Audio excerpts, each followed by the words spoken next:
Salom hammaga. Bugungi videomizda sizlar bilan qanday qilib Case2da lobby ochishni o'rganamiz. Ya'ni 5 ga 5 ochishni o'rganamiz.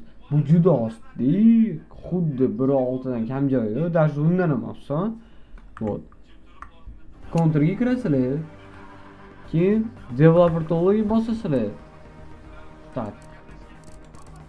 Developer tool'ga bosib turib map de dust map deb enter tashlab de pastga chizuvchi dust 2 deb yozasiz. Bu ochildi.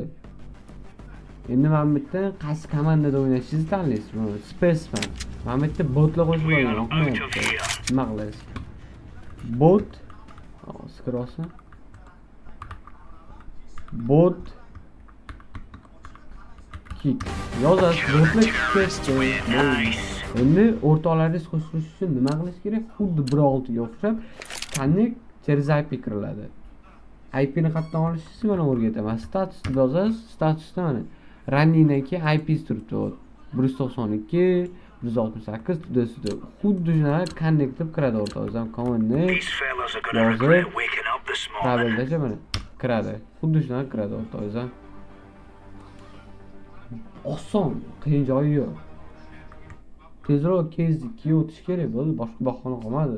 1.6 o'chirib tashlash kerak. Shunda yo'qotib olish kerak. Abizar ekanlar.